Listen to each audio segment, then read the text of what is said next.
My oldest daughter had a lot of work and we spent so much money getting her help. Growing up, she was very destructive and we did everything under the sun to help her. I will not share her diagnosis, but it was one they don't diagnose kids until their late teens. After that, she improved and is on the fast track to college at 22. Her younger sister, Sally, 18, is also going to college. Sally had it extremely rough growing up with her sister. They do not have a good relationship, but it's a million times better. I'm in family therapy with her. Sally has a lot of resentment of being in a shadow for her childhood. We both agree with this. She brought up many times we would drain all our money to help her oldest. She said that every time we drained all the money on her sister, she was left with scraps. My wife and I talked about this and agreed she was right. We decided to gift her something she wanted. Sally was shocked but really happy when we offered her something. We're much closer, and as she explained later, our offering shows we were willing to put her first for once. Our relationship has greatly improved.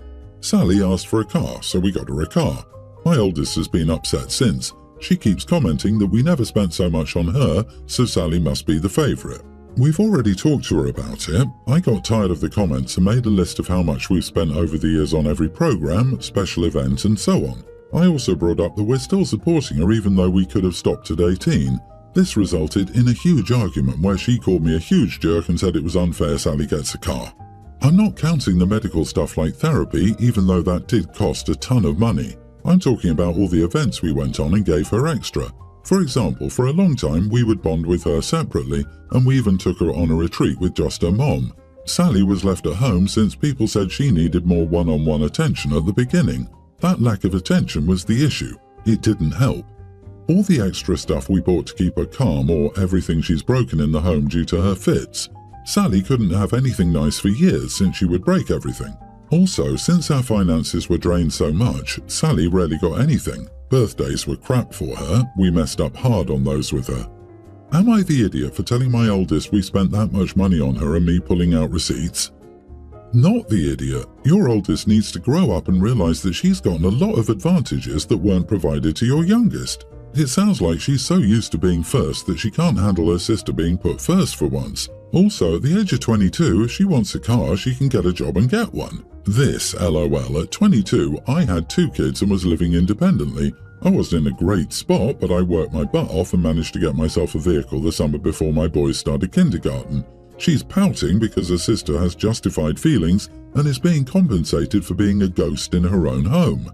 In contrast, her sister ran the roost, albeit not necessarily because she wanted to. She needs to realize that her issues, though not her fault, contributed to her sister's childhood being garbage because their parents had to focus on her, and that she's making a choice now that she's better off being a petty jerk.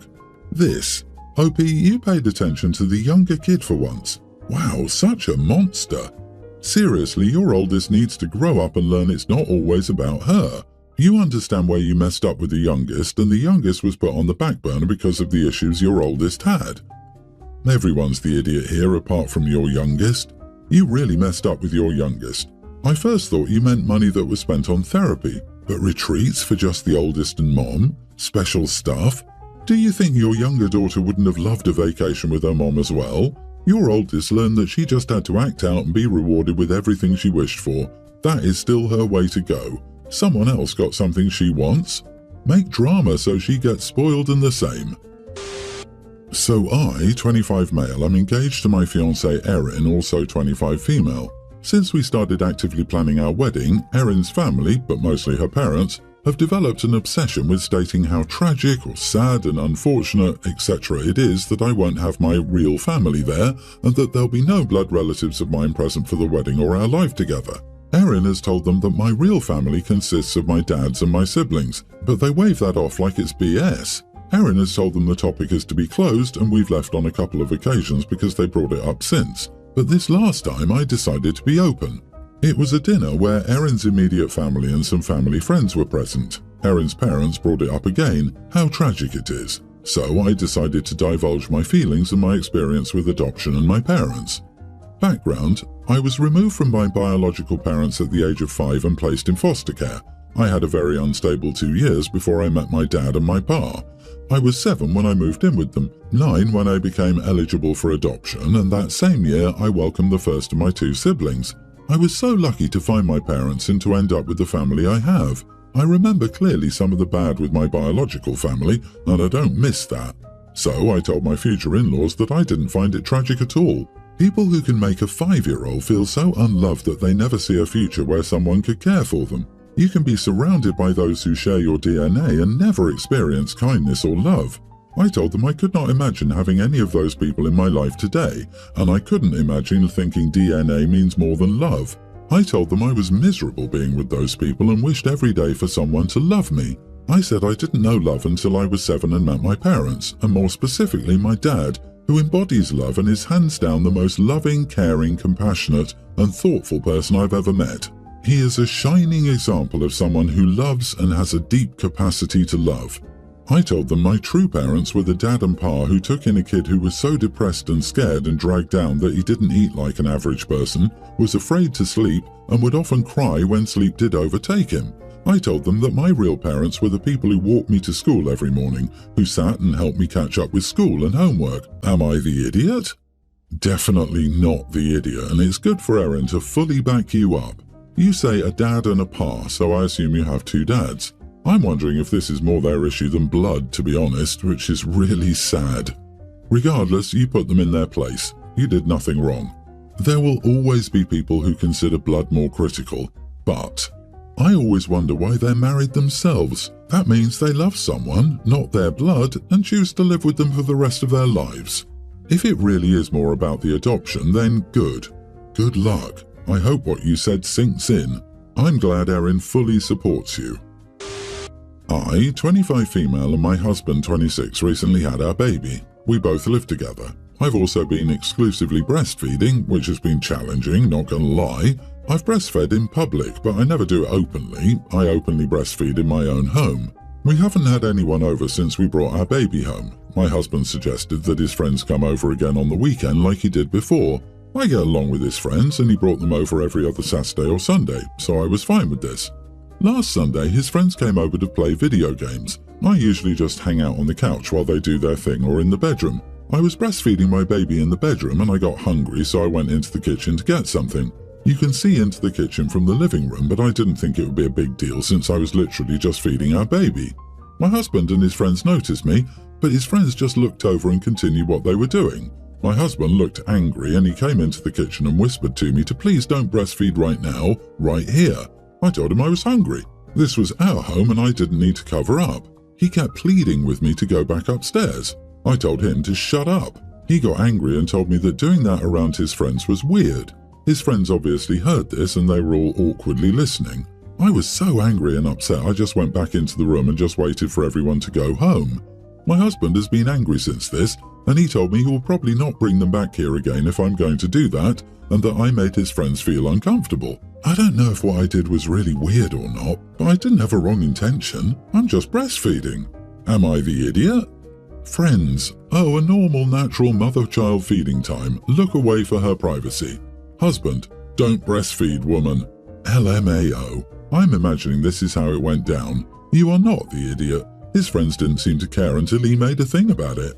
No wonder, by freaking out about it, hubby pretty much implied his friends are creeps that couldn't resist and look if she was breastfeeding close to them in hopes of catching some titty. I wouldn't feel very comfortable either. Not only do you need to breastfeed your baby, but you also need to eat to keep the engine running. You're eating for 2 now. Tell hubby and his worthless nipples to shove off. My wife, 28, and I, male 29, have 2 kids, a preschooler and a toddler, and have been married for 4 years.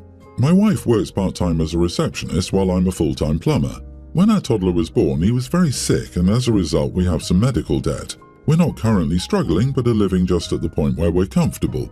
My wife hates her job but keeps it because she's good at it, and it pays well enough for an entry-level position. She's wanted to become a nurse for a long time but couldn't attend college, and with the kids it's fallen on the back line. I'm sympathetic towards this, I really am, and would love to see her follow her dreams and become a nurse, and I've made that very clear. But she wants to do it now, and honestly I don't really see how that's possible. Between the clinical placements, studying, paying for the course, working, our childcare situation and our debts, I cannot see how it would work.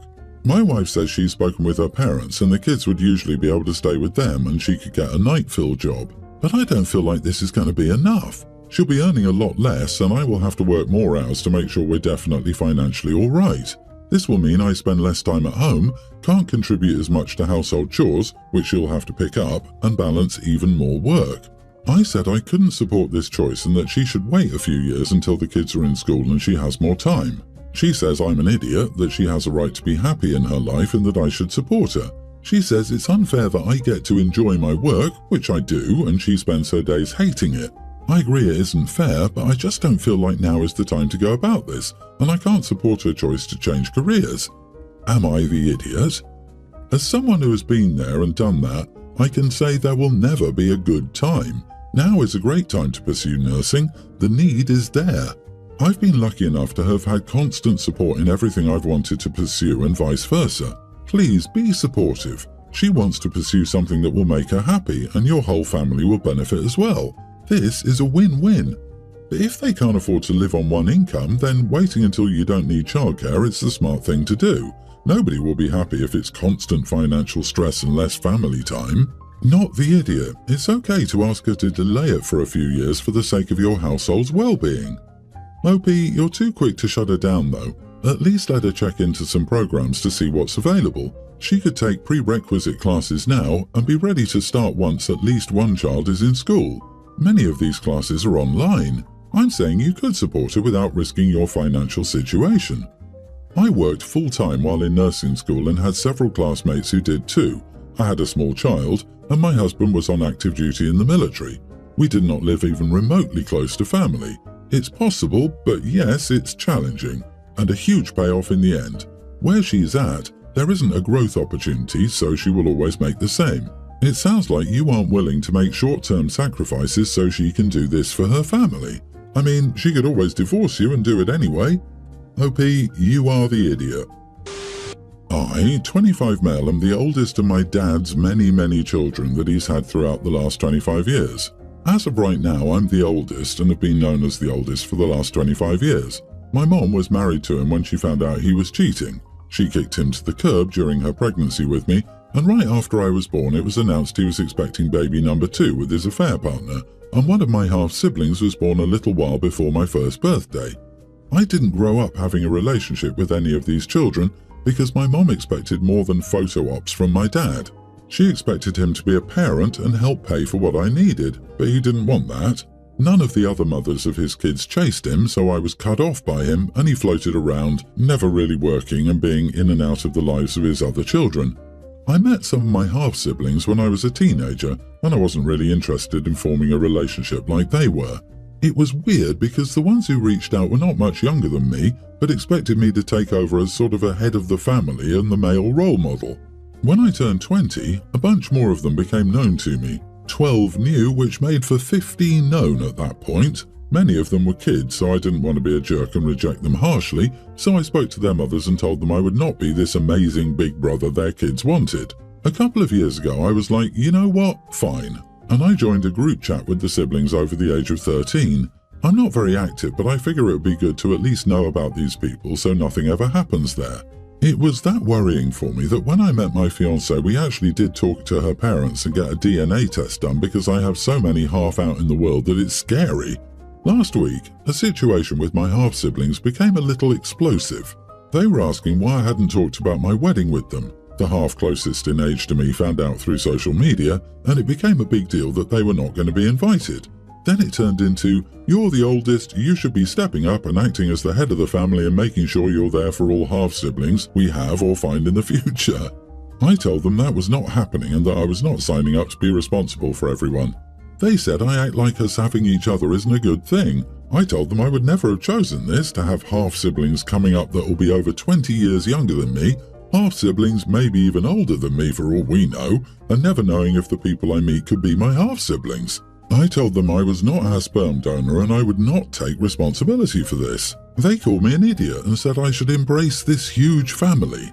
Am I the idiot? Oh my God, not the idiot. What a crap show. I would be clear with them. You are not their father. It is not your responsibility to be the leader of Dad's band of kids. If they had only accepted you as a friend, maybe there would have been room to grow some kind of relationship. They had no genetic right from you to attend your wedding, which indeed would have turned into a sibling reunion upstaging your nuptials, not to mention the huge cost of inviting the entire Von Trapp family times 3. You tried to connect with them, which was very generous of you. Now it's time to block them. They want a dad and need a psychiatrist, and you are neither. This is what it's really about for them. They don't have a father figure, and they want OP to fill that void somehow. It sucks, but it really isn't OP's problem or fault. You can't replace your deadbeat father's responsibility. They all have mothers they can look up to. Go live your life and be as involved or as little as you want. You can't be held down by your father's lack of self-control. How many mothers are involved in this fiasco? I don't understand how the prospect of single motherhood with a philandering absent parent was appealing to so many people. Good Lord, leave the crap show behind, enjoy your wedding, and have a great life.